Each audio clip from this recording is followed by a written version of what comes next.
নমস্কার বন্ধুরা, সবাই কেমন আছো? আশা করছি সবাই ভালো আছো। আমিও ভালো আছি। তো আজকেও চলে আসলাম আরেকটি রেসিপি নিয়ে। আজকে বানাবো নিরামিষ চাল কুমড়োর ঘন্ট। তো বন্ধুরা, ভিডিওটি কেউ স্কিপ না করে সম্পূর্ণ দেখো। সম্পূর্ণ দেখার অনুরোধ রইল। আর ভিডিওটি যদি কেউ প্রথমবারের মতো দেখে থাকো, প্লিজ চ্যানেলটি সাবস্ক্রাইব করে আমার পাশে থেকো। আর পাশে থাকা বেল আইকনটি অন করে দিও, জানি প্রথম ভিডিও ছাড়ার সঙ্গে সঙ্গেই যেন তোমাদের কাছে নোটিফিকেশন পৌঁছে যায়। তো আমি এই যে একটা চাল কুমড়ো নিয়েছি, ওটাকে এই যে এরকম ঝুরি ঝুরি করে কেটে নিচ্ছি।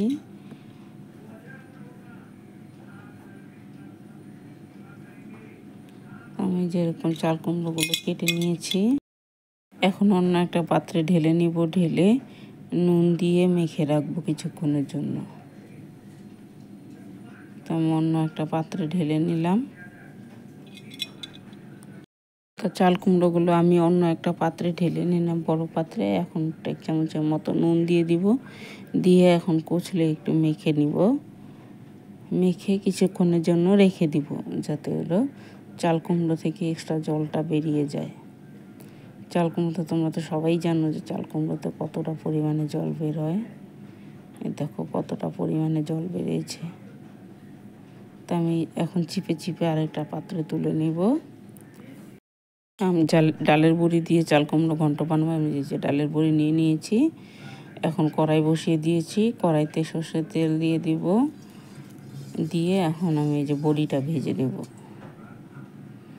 বড়িটা আমি একটু জল দিয়ে ধুয়ে নিয়েছি। ধুয়ে এখন বড়িগুলো আমি লাল লাল করে ভেজে নেব।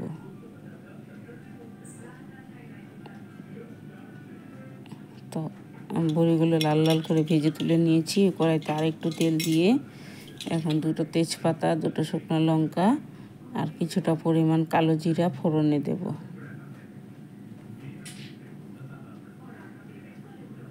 তো কালো জিরা ফোড়নে দিয়ে দিলাম। ফোড়নের গন্ধ বেরিয়েছে। এখন এই যে নুন মেখে রেখেছিলাম, ওটা চিপে চিপে তুলে নিয়েছি। এখন এই চাল কুমড়োটা এখন দিয়ে দেব। তো চাল কুমড়োটা দিয়ে আরও কিছুক্ষণ নাড়াচাড়া করে নেব।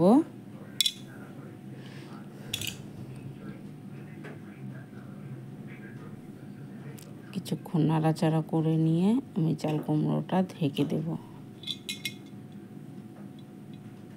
তো 5-7 মিনিটের জন্য ঢেকে রাখবো। তো এই যে 5-7 মিনিট হয়ে গেছে। এখন ঢাকনাটা উঠিয়ে কিছুক্ষণ নাড়াচাড়া করে দেব। দেখো চাল কুমড়োটা অনেকটা মজে গিয়েছে।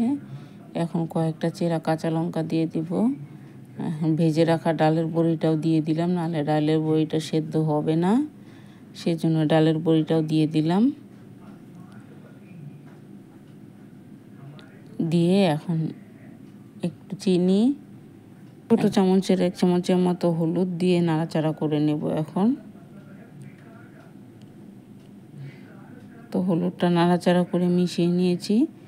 এখন সামান্য লবণ দিব, কেননা আমি তো আগেও দিয়ে লবণ দিয়ে মেখে রেখেছিলাম, সেই জন্য এখন একটু কম করেই দিলাম নুনটা।